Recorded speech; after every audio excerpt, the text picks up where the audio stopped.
कौमी टीम जब back to back हार रही होती है तो कहीं ना कहीं पे कॉन्फिडेंस लैग कर जाता है, एक प्रेशर का भी पूरी टीम को सामना करना पड़ा होता है। और अब हमने देखा कि कौमी टीम ने तकरीबन 18 साल 11 माह बाद इंग्लिश टीम को होम सीरीज में शिकस्त दी है। तो आपको क्या लगता है इससे पूरी टीम का जो एक कॉन्फिडेंस लेवल है वो कितना इंक्रीज होगा? जो एक साल से almost Asia cup, world cup, T20 world cup, multiple series, home series, जिस तरह मैंने कहा कि आप टेस्ट की अगर स्पेसिफिकली बात करें तो हम 3 साल 8 मंथ 11 दिन के बाद पहला टेस्ट मैच जीते थे। लास्ट टाइम आप साउथ अफ्रीका से टेस्ट सीरीज जीते थे, ऑलमोस्ट 4 साल का टाइम ऑलमोस्ट होने वाला है। तो ये पाकिस्तान को बहुत बड़ी जीत थी, चाहिए थी, और ये बहुत बड़ी जीत है। इंग्लैंड ऑस्ट्रेलिया के बाद अगर सबसे अच्छी कोई क्रिकेट खेलती है क्रॉस द बोर्ड वो तमाम फॉर्मेट में, तो वो इंग्लैंड है, और सबसे बैलेंस साइड इसको कंसिडर किया जाता है। और जिस तरह खासतौर पे इन्होंने पहले मैच में ऑलमोस्ट 950 रन कर दिया आपके गेस्ट, और एक इनिंग से टेस्ट मैच जीता था उस पोजीशन से, और बांग्लादेश से आप वाइट वॉश हुए थे। उस पोजीशन से निकलना, परफॉर्म करना, जीतना, ये सारे का सारा क्रेडिट मैं सिर्फ अगर कहता हूँ, अगर आप बात करें तो जहां हम आकिब जावेद को दे रहे हैं, टीम के प्लेयर्स के अंदर बात करें तो साजिद और नुमान को है। जो बॉडी लैंग्वेज इन्होंने शो की, जो करेज शो की, जो ग्रेशन शो किया, जो माइंडसेट अप्रोच इन्होंने दिखाई, ये पूरी टीम के लिए लेसन है। और ये अक्सर कहते हैं कि आप सीख तो किसी भी सकते हैं, सीनियर से भी सीख सकते हैं, जूनियर से भी सीख सकते हैं, बट कहीं ना कहीं मुझे इस चीज का दुख भी है साथ इस विक्ट्री के अंदर कि क्या रीजन थी, कौन लोग थे, क्या माइंडसेट था जिस बेसिस के ऊपर ये दोनों पाकिस्तान को पहले भी विक्ट्रीज में अपना रोल प्ले कर रहे थे। किन रीजन की वजह से इनको बाहर किया गया, उनको कौन पूछेगा, कौन अकाउंटेबल करेगा कि क्या रीजन थी कि आपने इनको बाहर किया। और खासतौर पे जब इस पोजीशन में जब पूरी की पूरी टीम गिरी हुई है, कोई एक भी सिंगल इंडिविजुअल आपको नजर नहीं आ रहा था कि जो पाकिस्तानी क्रिकेट को संभालेगा, जिसकी टीम में जगह पक्की है। न कैप्टन की कोई सोच समझ आ रही थी, ना कोच की कोई गेम प्लानिंग समझ आ रही थी, ना टीम के अंदर कोई परफॉर्म कर रहा था। सिर्फ दो प्लेयरों ने, और इस दो में से भी अगर साजिद की बात मैं फिर करना चाहूंगा, जिस तरह का इसने आंखों में आंखें डाली, जिस तरह अग्रेशन शो किया, जिस तरह ना सिर्फ अपने बॉलिंग की स्किल्स के साथ या बैटिंग के साथ जो बॉडी लैंग्वेज इसने शो की, इसने बताया कि दिलेराना क्रिकेट होती क्या है, करेज की जो बात करते हैं, जो अग्रेशन की हम बात करते हैं, वो इसने खूबसूरत तरीके से करके दिखाया। नॉर्मली ये एशियन टीम्स के अंदर ये हमें दिखने को मिलता नहीं है, ये सिर्फ नजर आता है हमें ऑस्ट्रेलियंस के अंदर, या किसी हद तक पार्शियली आप इंग्लैंड प्लेयर के अंदर भी, इंग्लिश प्लेयर में भी देखते हो। बट जो इस लड़के ने आके पूरी टीम का एक माहौल चेंज किया, जो इनका माइंडसेट चेंज किया, वो बहुत आउटस्टैंडिंग है। और मैं तो इस परफॉर्मेंस के बाद उम्मीद करता हूं कि इनको ओडीआई की टीम का भी परमानेंट फीचर रखना चाहिए। इनके अंदर क्रिकेट अभी बाकी है, इनको उसमें ओडीआई और इवन T20 में भी आप ट्राई कर सकते हो। चैंपियन कप के फाइनल इन्होंने जिताया अभी रिसेंटली, जो हमने देखा कि पैंथर्स कोच शादाब की टीम को इन्होंने फाइनल भी जितवाया है। तो ऐसे प्लेयर को यूज करना चाहिए, लेके चलना अच्छा चाहिए। इरफान, ये भी बताइएगा ये कि ओवरऑल अगर 3 मैचेस को देखा जाए, स्पिनर्स को हटाकर पाकिस्तान का बाकी जितना भी स्क्वाड था, तो आप उससे मुतमिन रहे हैं कि आने वाले जो फ्यूचर में टेस्ट मैचेस होंगे तो यही स्क्वाड को रहना चाहिए या चेंजिंग्स कुछ होनी चाहिए मजीद? देखिए, डोमेस्टिक की हद तक तो चले आप ये जीत के हैं, लेकिन आपको प्रॉब्लम बहुत आनी है जब आपने फॉरेन टूर पे जाना है। असल प्रॉब्लम जो सबसे बड़ा है ये है, आपके पास फास्ट बॉलर कोई नहीं है। हमारी जो पूरे 70 साल की 60 डेकेड की जो स्ट्रेंथ थी, जो हमारी रिकग्निशन थी होम सॉइल के ऊपर, हम देखते हैं या अक्रॉस द वर्ल्ड जाके किसी भी कंट्री के अंदर हम खेलते हैं, वो तो फास्ट बॉलिंग थी। और हमें 80% जो मैचेस पाकिस्तान को टेस्ट में विक्ट्रीज दिलवाई हैं वो फास्ट बॉलिंग ने दिलवाई है। ये अब अजीब एक सिस्टम बना एक साल के अंदर कि हमारे स्पिनर तो चले जो अच्छे थे उनको हमने सेलेक्ट ही नहीं किया हुआ था, साजिद और रहमान को।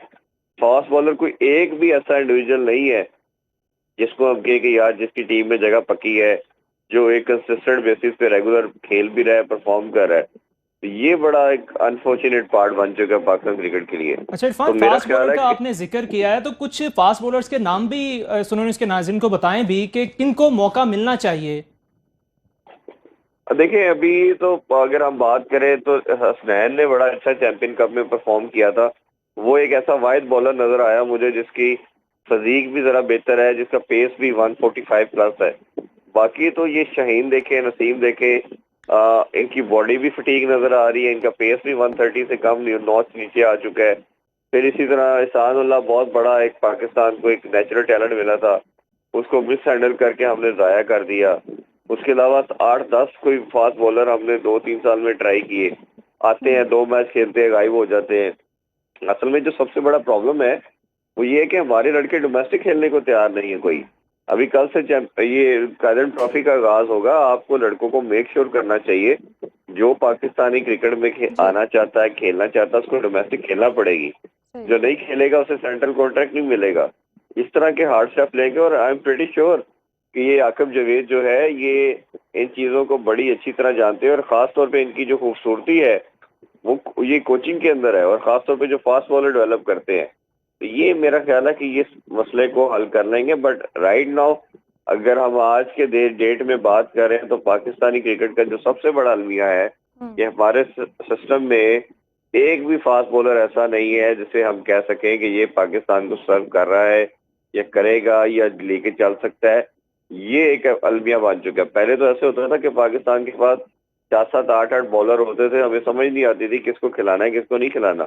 और अब आज की डेट में हमें एक भी ऐसा बॉलर नहीं है जो हम समझते हैं कि पाकिस्तान की सर ये जो इरफान, आज की डेट में टीम हमें की बॉलर नई तो आंख ऐसे में नहीं जाएगा। मिलते हैं। अगर मैच की ही बात कर लेते हैं तो कंडीशंस के हवाले से भी कुछ बताइएगा। पिच की कंडीशंस पर भी बहुत डिस्कस किया जाता है। आज के मैच के लिए कंडीशंस और पिच कितनी कारसाज रही? देखिए मिस्टर, मैंने पहले भी हम बात कर रहे थे, यही था कि पिंडी की जो पिच है ये नॉर्मली होती है प्योरली बैटिंग पैराडाइज बोला जाता है। प्लेसमेंट होती है, बॉल सीधा पहले दिन थोड़ा सीम और स्विंग करता है, और उसके बाद ग्रेजुअली जब वो मॉइस्चर खत्म होता है तो फिर ये बैटर को सूदमंद होती है। बट इसको ओबियसली क्रिकेटर जो थे टोनी हेम, ये ऑस्ट्रेलिया से आए हैं, बड़ा सीजन है, हमारे क्रिकेटर भी काफी हद तक इन चीजों को जानते हैं। और एक ये जो आकिब जावेद ने यूनिक मेथड अडॉप्ट करवाया, और ये ओबियसली दुनिया में भी अब तो यूज होना शुरू हो चुका है। ड्राई करने के लिए, पिच में क्रैक्स डालने के लिए आप उसको ड्राई करते हो, ये तो एक सिंपल चीज है। बट वो इस मौसम में ड्राई करना, आपको पता है कि पिंडी साइड पे उस तरह का, मुल्तान में तो चलो आपको मौसम अभी भी गर्म है, इधर इतना गर्म नहीं है। तो इन्होंने फिर इसकी कंडीशन को या पिच के बिहेवियर को चेंज करने के लिए 2-3 दिन पंखे लगाए गए, पिच के ऊपर हीटर इंस्टॉल किए गए, उससे जितना हो सकता था ड्राई किया गया। तो वो पहले दिन से ही पाकिस्तान की हिस्ट्री में पहली दफा हुआ कि दोनों एंड से स्पिनर ने बॉल को अटैक किया, बॉलिंग को अटैक किया। तो उसमें देखा कि हमें उनको सक्सेस मिलना शुरू हुई। और फर्दर मोर ये कि फिर आपने किसी और बॉलर को यूटिलाइज ही नहीं किया पहले इनिंग्स में, और इस इनिंग्स के अंदर भी साइम ने 1 ओवर किया, पहला ओवर किया, उसके बाद यही 2 बॉलर रहे, और सारी की सारी जो 20 की 20 विकेटें थी, 10 पहली इनिंग्स में 10 विकेट सब स्पिनर ने ली। ये बड़ी एक पाकिस्तान के लिए एक यूनिक और एक हिस्टोरिक किस्म की विक्ट्री के साथ रिकॉर्ड भी बन चुका है।